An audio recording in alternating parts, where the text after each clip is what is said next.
بات یہ ہے کہ میرے دوستو عزیزو، اپنی نمازوں میں کمال پیدا کرو، اپنی نمازوں میں کمال پیدا کرو، اس لیے کہ دین کا کمال نماز کے کمال میں ہے، دین کا کمال نماز کے کمال میں ہے۔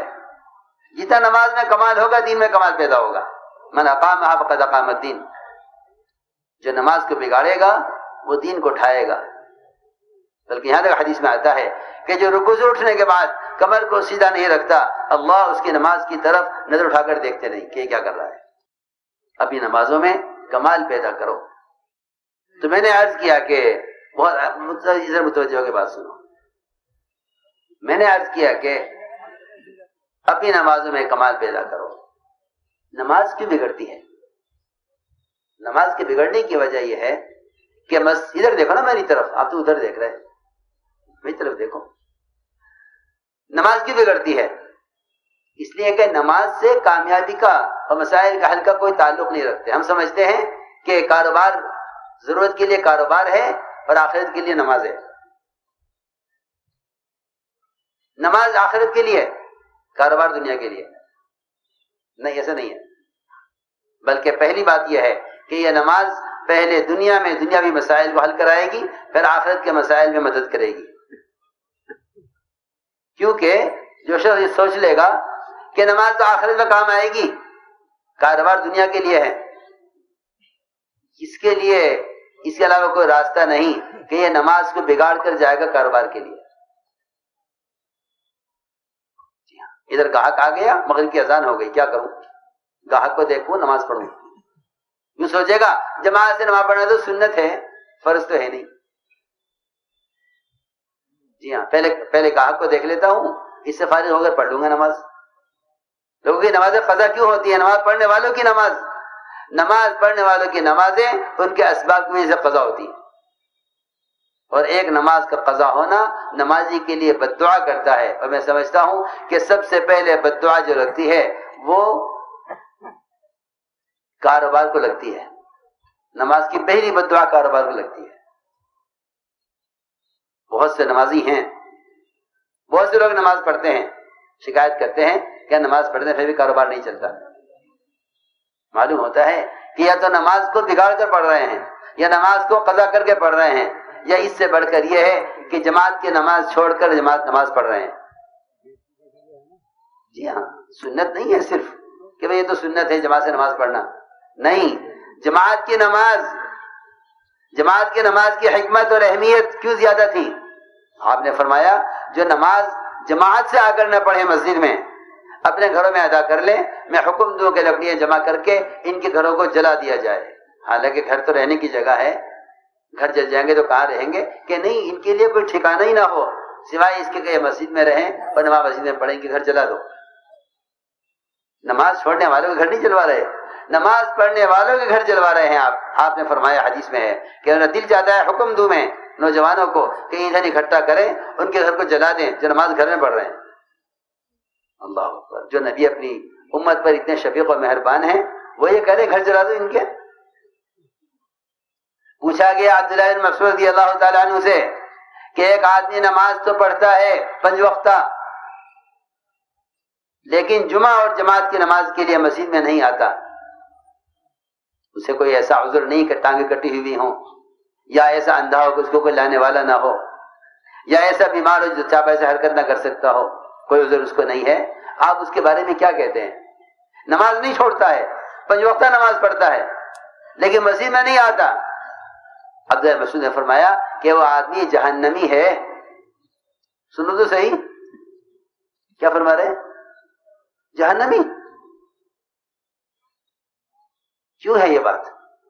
دیکھو، یاد رکھنا، جماعت کی نماز مسلمان کو منافق اور مشرک اور کفار کے درمیان سے 5 مرتبہ نکال کر یہ دکھلانے کے لیے ہے کہ ہم ایمان والے ہیں۔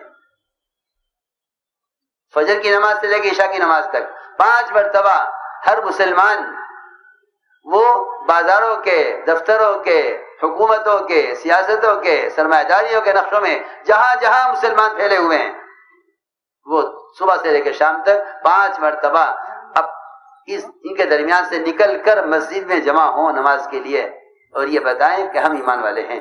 اپنے آپ کو صبح سے لے کر شام تک 5 مرتبہ ایمان والا ثابت کرنے کے لیے جماعت کی نماز ضروری ہے. یہ ہے مقصد اس کا. یہاں جمع ہو کر بتاؤ ہم کون ہیں, یہاں جمع ہو کر بتاؤ ہم کون ہیں. تو میں نے عرض کیا کہ نماز آدمی بگاڑتا ہے سبب کے لیے, پھر اللہ اسباب کو بگاڑتے ہیں نماز کے بگڑنے کی وجہ سے. آپ دیکھیں گے گاہک آ گیا, ادھر اذان ہو گئی مغرب کی, کیا کروں, صبح سے شام تک کوئی آیا نہیں تھا گاہک, اب ایک آیا ہے اور ایسے آرڈر لے کر آیا کہ صبح سے لے کے شام تک جانتی نہ ہوتی جتنی اس وقت ہو جائے گی. اللہ کرتے ہیں, اللہ نے اسے ایسے آرڈر کرائے ہیں, ایسے آرڈر کرائے کہ یہ سوچے پڑ گیا کہ اب میں کیا کروں, نماز پڑھوں یا اسے مال دوں. اگر مال دیتا ہوں تو نماز جائے گی. شیطان کہے گا حلال روزی کمانا بھی تو فرض ہے.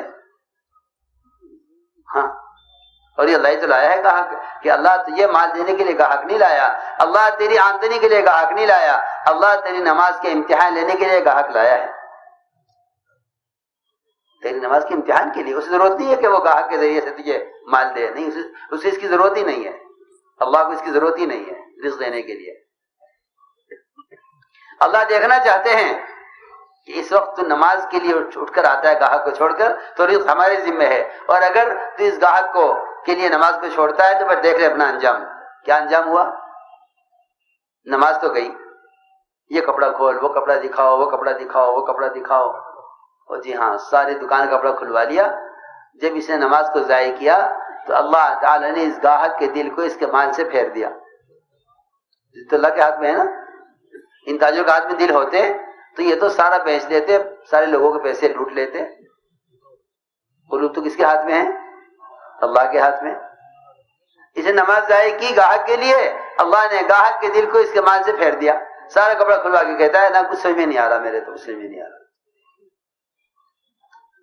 جی ہاں, پہلے کہتے ہیں تاجر لاؤ جی خان صاحب کے لیے چائے لاؤ, ٹھنڈا لیں گے گرم لیں گے, اور یہ بال کھلوا کے چلے جاوے نا, پیچھے سے گالیاں دیں. لینا دینا کچھ ہوتا نہیں انہیں, وقت ضائع کرتے ہیں اپنا بھی ہمارا بھی.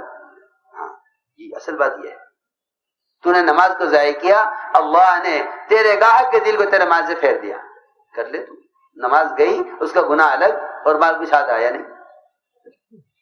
تم اللہ کا حق مار کے مخلوق سے فائدہ کیسے اٹھا لو گے؟ سوچو تو صحیح. اگر گاہک کے لیے نماز چھوڑ کر کما بھی لیا, اللہ وہ حادثہ لائیں گے, اس گاہک سے جتنا کمایا تھا اس سے زیادہ مال اس حادثے میں خرچ ہو جائے گا. آپ دیکھ رہے صبح شام آپ کے سامنے ہے. لوگ سود سے کما کر سمجھتے ہیں, لوگ بینکوں کے قرضے لے کر سمجھتے ہیں ہم مالدار ہیں. خدا کی قسم یہ مالدار نہیں ہیں, یہ تو گروی رکھے ہوئے ہیں بینکوں پر, یہ تو گروی رکھے ہوئے ہیں, یہ تو گروی رکھے ہوئے ہیں قرضوں پر. ان کے پاس کچھ نہیں ہے, پاس کچھ نہیں ہے. جس دن ان سے مطالبہ ہوگا اس مال کا, ان کے اپنے پاس کچھ بھی نہیں ہوگا, کچھ بھی نہیں ہوگا. یہ اپنے برابر والوں سے مال مانگیں گے, اپنے نیچے والوں سے قرض لیں گے, اپنے نیچے والوں سے قرض لیں گے. تمہارے سامنے ہے. اس لیے کہہ رہا ہوں کہ نماز ضائع نہ ہو, نماز ضائع نہ ہو. نماز کا ضائع ہونا پورے اسلام کا ڈھا جانا ہے. نماز کا ضائع ہونا کفر ہے, نماز کا ضائع ہونا کفر ہے. مسلمان جتنے چاہے اپنے مسلمانوں کے دعوے کر لے, نماز کو چھوڑنے والا کفر کے راستے پر ہے. اسلام اس کا کوئی حصہ نہیں ہے. تم چاہو نماز چھوڑ کر زمین سے حصہ لے لیں, وطن سے حصہ لے لیں, کاروبار سے حصہ لے لیں, نہیں. یہ ساری چیزیں خطرے میں پڑیں گی, کیونکہ نماز چھوڑنے والے کا اسلام میں کوئی حصہ نہیں ہے. سیدھی سیدھی بات ہے. تم یہ پریشان ہو گئے کہ ارے ہمارے پیر تلے کی زمین نکل رہی, کہتے ہیں نا لوگ خطرے میں, کیا کہ خطرے میں پیر تلے کی زمین نکل گئی. جی ہاں, ایسا کوئی خطرہ آ جاتا ہے, کوئی حادثہ, لوگ کہتے ہیں پیر تلے کی زمین نکل رہی. جب نماز چھوڑنے والے کا اسلام میں کوئی حصہ نہیں, تو تمہیں اپنے وطن کا حصہ, تمہیں اپنے مال کا حصہ, تمہیں اپنی دکان کا حصہ, تمہیں اپنے ملک میں رہنے کا حصہ مشکل پڑ جائے گا اگر نماز چھوڑو گے. سیدھی بات ہے. یہ حالت کیوں بنے؟ میں کہہ دوں اگر کہ مسلمان کے اپنے اعمال کے یہ حالات ہیں, تو لوگ کہتے ہیں کہ جی ایسا کہنے تو مناسب معلوم نہیں ہوتا. غیر ہنسیں گے, کیوں؟ تم اللہ پر ناراض کر کے غیروں کو ہنسنے کا موقع کیوں دے رہے ہو؟ اللہ کو ناراض کر کے غیروں کو ہنسنے کا موقع کیوں دے رہے ہیں؟ تمہارے اپنے ہاتھ میں ہے، تمہارے اپنے ہاتھ میں ہے۔ اللہ کا حق مار کر تم اپنا حق اللہ کے غیر سے کیسے لے سکتے ہو؟ میں بار بار سمجھا رہا ہوں، بار بار عرض کر رہا ہوں، عمر رضی اللہ کو جب نیزہ مارا گیا اور نیزہ معدے کے اندر تک پہنچ گیا، دودھ پلایا گیا، زخم سے باہر آ گیا، حضرت عمر بے ہوش تھے، ہوش میں آنے کی ساری کوششیں ناکام ہو گئی۔ آخر میں کسی نے کہا ان کے کان میں نماز کے دن ہوش آ جائے گا۔ حضرت عمر کو میں کہا گیا کان میں، حضرت عمر کے کان میں ابھی منی نماز، فوراً ہوش آ گیا نماز کے نام سے۔ اور آخری بات یہ فرمائی دنیا سے جاتے ہوئے کہ جو آدمی نماز چھوڑ دے اس کا اسلام میں کوئی حصہ نہیں ہے۔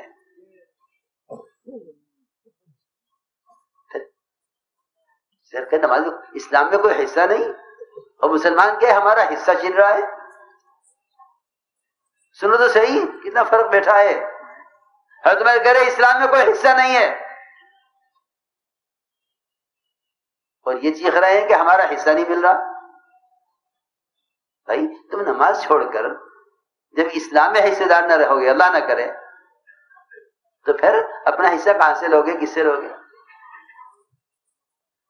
بس یہ پورا مجمع عزم کر لے کہ نماز نہیں چھوڑیں گے۔ نماز چھوڑ دینے کے بعد تو اسلام باقی نہیں رہتا، اسلام باقی نہیں رہتا۔ جیسے سر کٹ جائے تو انسان باقی نہیں رہ سکتا، سر کاٹ دو تو انسان باقی نہیں رہ سکتا، نماز چھوڑ دو تو اسلام باقی نہیں رہ سکتا۔